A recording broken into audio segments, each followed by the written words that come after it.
Alright guys, today I'm going to be giving you my top 10 family coasters.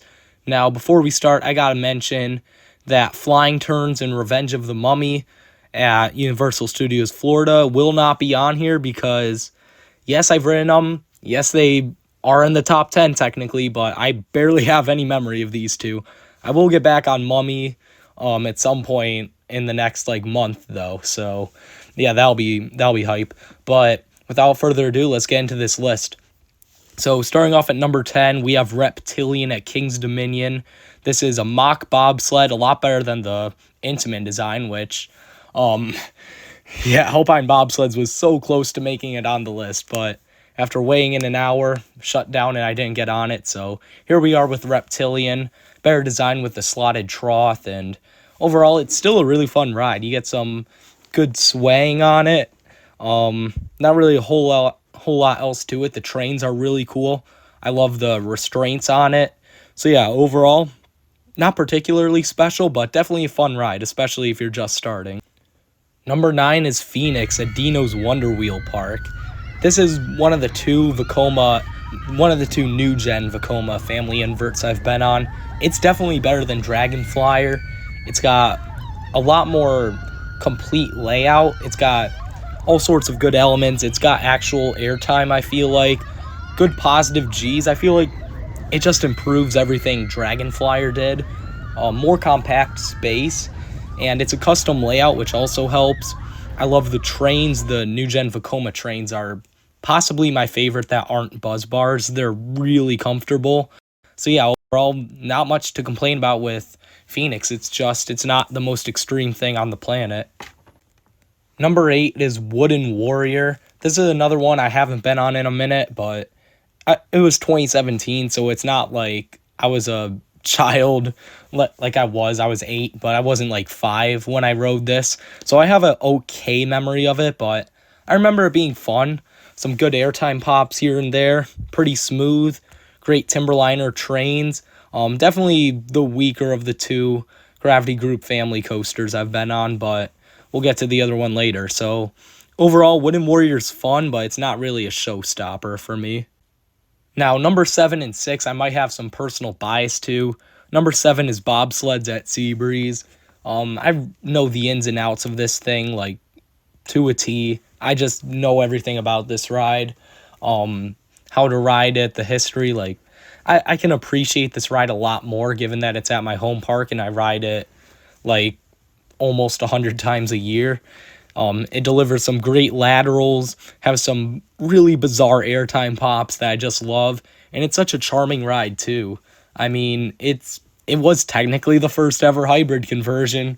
You can look back to this ride when you love Steel Vengeance and Iron Gwazi and all those good rides. So you got that to be thankful for. Overall, yeah, it's just a really fun ride that I've grown to love over the years. And number 6, staying at Seabreeze, is Whirlwind. Now, this is not including Laugh Track and Steel Dragon. Those are absolute kiddie rides compared to Whirlwind. I don't know what they did. Actually, I do. I know exactly what they did. They unlocked the spinning before the first drop. So I saw Spider does this as well. So I imagine that's probably similar to this. But even with that, there's something about how unhinged the spinning is on Whirlwind. I just love it. I know exactly how to ride it, how to throw your weight around to get the best spinning on all the turns. The drop is, for some reason, I like the drop better sideways than backwards or forwards. I don't know, something about taking the drop sideways. It's just so cool. And then, yeah, it's such an unpredictable ride. I love it every time.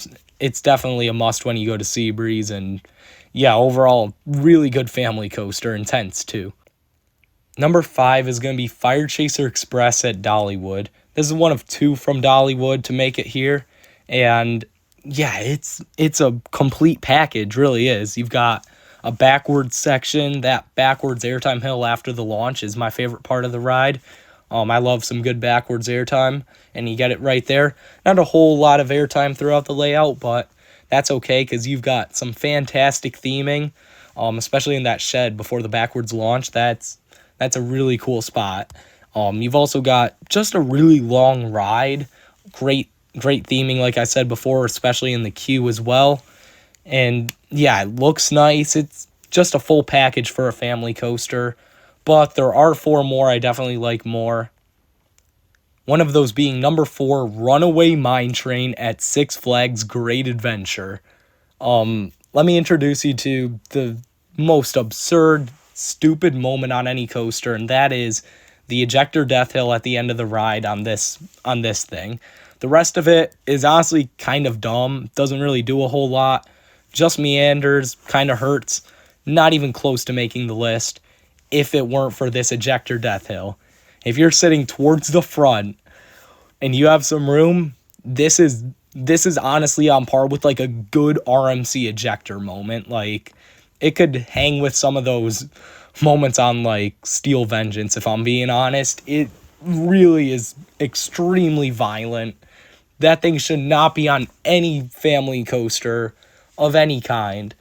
Again, that is something that belongs on an upper tier RMC, not a Aero Mine Train, but I'm happy it's on there. It's my 5th favorite coaster, Great Adventure, and it carries a subpar Mine Train up to my number 4 family coaster overall.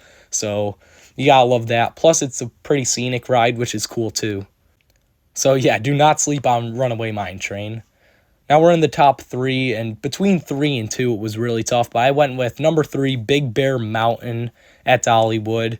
It's such a long ride, such a complete ride. Amazing onboard audio. You know me, I love my onboard audio.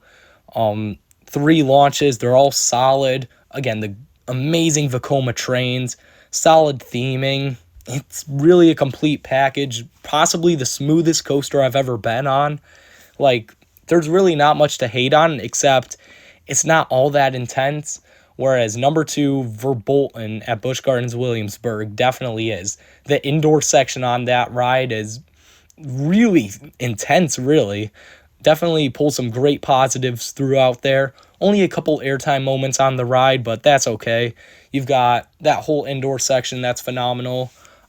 Just skip 10 seconds if you don't want to hear about the next part, but yeah, the drop track is really cool too. Not quite as good as Wonder Mountain Guardian, but still solid. Yeah, great theming. Overall, just such a good ride. Such a good family coaster, but it is no match compared to number 1, Oscar's Wacky Taxi at Sesame Place. This thing is not a family coaster. Let me just say that right now. If you think like your 6-year-old little Timmy who's scared of coasters, this is going to be a good starting coaster, it is not. This thing is just pure violence. It wants to chuck you out of the seat over and over again. It really feels like a slightly toned down version of an RMC. It is phenomenal. I still think Runaway Mine Train has the single best moment of any family coaster, but these hills are close and they are just rapid fire, one after the other. They almost feel like Steel Vengeance's finale is an entire ride, so it truly is something special. Definitely not for little kids. It truly is a high thrill coaster, but that's why it's my favorite family coaster. I love how intense it is. So that's my ranking of the top 10 family coasters I've been on. I will be going to Florida soon, but for now, that's the list. So thank you guys for watching this video. Make sure to like and subscribe, and I'll see you guys next time.